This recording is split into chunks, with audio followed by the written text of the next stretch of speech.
Bueno, hola, ¿cómo están? Mi nombre es Juan Andrés Carballo, Master Psicólogo por Instagram. Acabo de terminar un excelente live con la reconocida periodista ecuatoriana desde Guayaquil, Rocío Serrano, desde su cuenta en Instagram, Rocío Serrano OK. Y hablamos justamente del manejo de las emociones en estas crisis. ¿Qué hacer? En primera instancia debemos lograr esa inteligencia emocional que nos hablaba o que nos habló desde la creación del término en los años 90, el colega psicólogo Daniel Goleman, y que implica entonces un proceso de autoanálisis importante, constantemente. Esto es no solamente en la crisis, sino constantemente. Entonces, lo primero que debemos hacer es identificar las emociones que tenemos, que nos ocurren en el momento. ¿Cuáles son esas emociones? Todos los estudios hablan de un conjunto finito de emociones. Yo voy a hablar de 5 que me parecen las universales, las básicas. Miedo, tristeza, rabia o ira, alegría y desagrado puede ser la otra. Las primeras 3 son las que más nos ocurren o las que más salen durante las crisis, especialmente miedo y tristeza.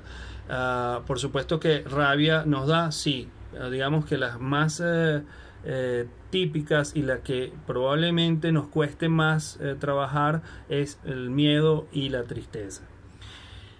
Estas 5 emociones tienen su razón de ser y son parte de nuestra naturaleza humana, tienen su función, ¿sí? Y es una función de conservar nuestra integridad, nuestra seguridad de vida, ¿sí? Nuestra energía de vida.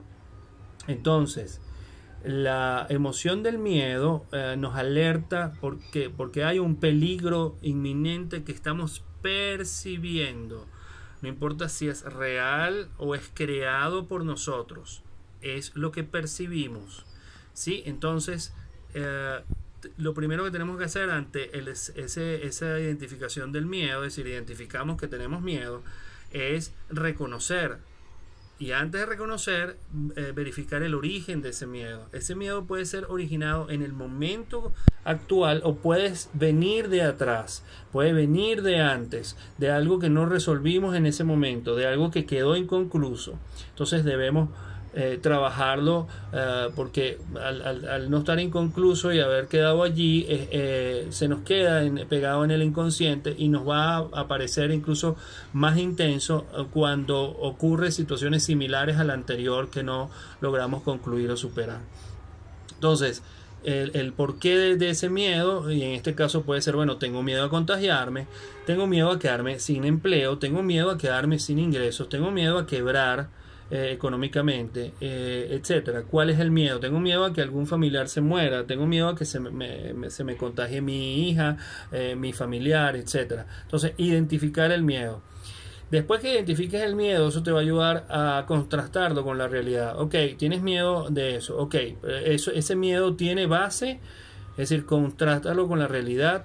Tú estás, si por ejemplo es miedo a que tú te contagies, entonces verificar, bueno, estoy tomando todas las medidas, estoy resguardado en casa, me estoy lavando las manos, cuando salgo estoy yendo con mascarilla, me la pongo adecuadamente. Si todo eso te contesta que va bien, entonces ya tu miedo empieza a bajar automáticamente, porque ya empiezas a concientizar que estás haciendo todo cuanto es necesario para no contagiarte, ¿sí? Entonces, y así con los distintos miedos, bueno, de un familiar, etcétera. Entonces, así mismo con el miedo, con con las otras emociones. Después, entonces, reconocerlo. Decir, bueno, sí, tengo miedo y expresarlo. Sí, abiertamente, que no pasa nada. Decir que tienes miedo no pasa nada. ¿Sí? Bueno, los varones decimos, bueno, los amigos nos van a bromear o nos van a chalequear, como dicen en otros lugares. No importa, no pasa nada. En la tristeza es porque hay un dolor por una pérdida importante, entonces verificar cuál fue esa pérdida y trabajarlo. Ok, en mi caso, por ejemplo, el proceso migratorio es, bueno, haber perdido, de estar en mi patria, mis amigos, mis nexos.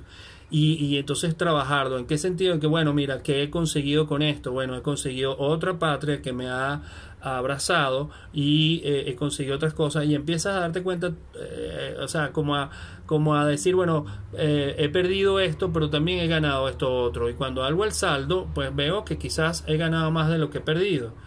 Sí, al final la patria no se pierde nunca, de paso, ¿no? Pero es lo que yo percibo, recuerden eso es importante. Lo que nosotros percibimos es lo que al final el cuerpo está, digamos, teniendo esos síntomas, ¿sí? Con la tristeza, entonces, tener cuidado de que si se acentúa puede llegar a ser un trastorno depresivo. Entonces ahí sí es necesario trabajarlo.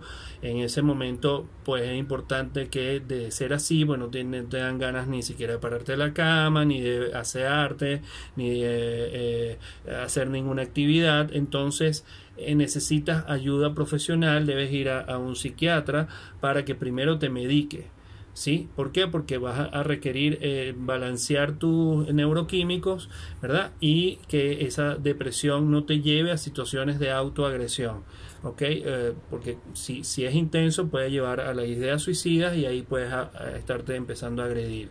Entonces, eso con el miedo. Y bueno, finalmente la rabia, pues la rabia casi nunca aparece en este sentido, sino en momentos determinados. Bueno, verificar igual que es el origen de la rabia.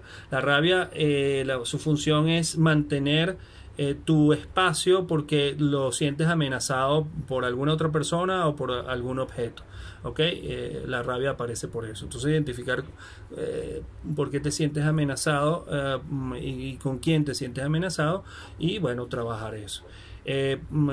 Hablamos muchas veces del tema del sueño con Rocío, y el sueño es importante entonces respetarlo. Nuestro tiempo de sueño debe ser de entre 6 y 8 horas y debe ser reparador, ¿sí? Con eso entonces les di el resumen de nuestro live. Con muchísimo gusto vamos a seguir trabajando de la mano con mi apreciada periodista Rocío Serrano. Le agradezco muchísimo el live que acabamos de tener. Chao.